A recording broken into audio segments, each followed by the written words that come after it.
Dalawang scoring machine ni Coach Tim ating kikilalanin at tatalakayin.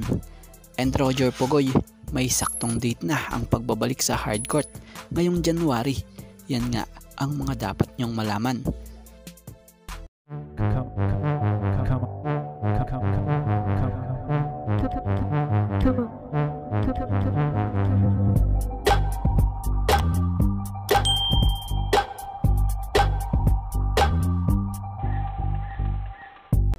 So about nga muna dito kay Roger Pugoy, matatandaang si Roger Pugoy ay matagal ring nawala sa hardcourt dulot ng nagtamo ito ng myocarditis diagnosis at di nga siya nasilayan maglaro sa TNT at ang huling naging laro pa nga ni Pugoy noong sa FIBA World Cup pa. Batay nga sa report, noong Christmas Day pa dapat ang initial target ng pagbabalik hardcourt ni Pugoy against Ginebra.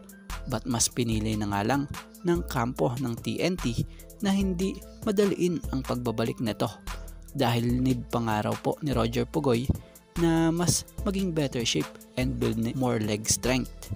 So si Pugoy ay patuloy nga na nagpe-prepare for his return dahil for sure mapapalaban nga talaga siya, lalo na rito more physical activities ang babalikan niya dahil sa nalalapit na nga rin pong playoffs. So dapat handa siya at nasa kondisyon na talaga.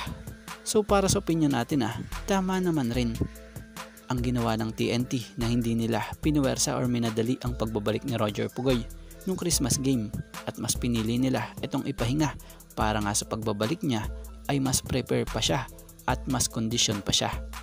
So batay sa head coach ng TNT target nga po ngayong pagbabalik hardcourt nitong si Pugoy ngayong January.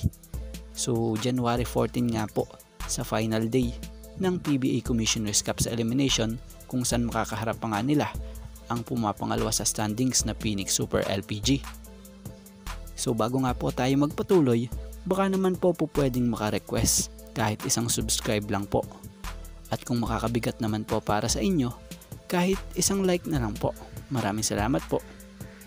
So proceed na tayo. About naman sa kampo ng Barangay Ginebra San Miguel.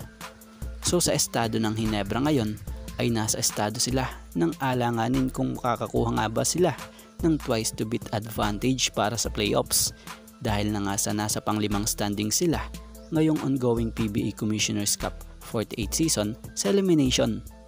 So sigurado magdo-double effort ang Ginebra rito para makakuha sila ng twice to beat advantage para sa playoffs. So kailangan nga po ng Ginebra na maipanalo lahat ng natitira nilang mga laro dito nga po sa elimination. So para sa atin may dalawang players o para sa opinion natin, may dalawang players si Coach Tim na po pwede niyang asahan din pagdating sa matitinding opensa. So ito nga yung dalawa niyang guard gunner, kaya nga po nila Stanley Pringle and Maverick Ahan Misi. Dahil ang dalawang ring naman ito ang madalas nabibigyan talaga ng minuto nitong si Coach Tim. Itong si Stanley, yung shooting talaga nito ay talagang hindi pundido. Maaasahan mo pa talaga rito ay talagang bigyan mo lang siya ng minuto or mahabang minuto ay talagang gagana ang magandang opensa nito. Ganon din itong si Maverick Ahan Misi. Buo ang loob at di takot bumitaw ng tira. So larga lang ng larga. Ganito yung mga players na dapat binababad talaga nitong si Coach Tim at pinagsasabay.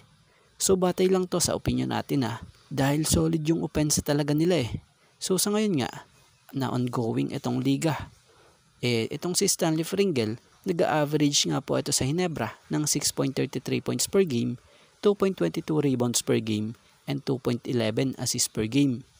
So kung mas mahabang minuto lagi ang mabibigay dito, baka doble or triple pa nga po ang mabigay niyang points dyan. Yung Maverick Ahan Misi naman, nag-average naman to ng 14.67 points per game, 7.00 rebounds per game, and 3.56 assists per game. So yan nga, sana mabigyan itong dalawa ng break na magsabay.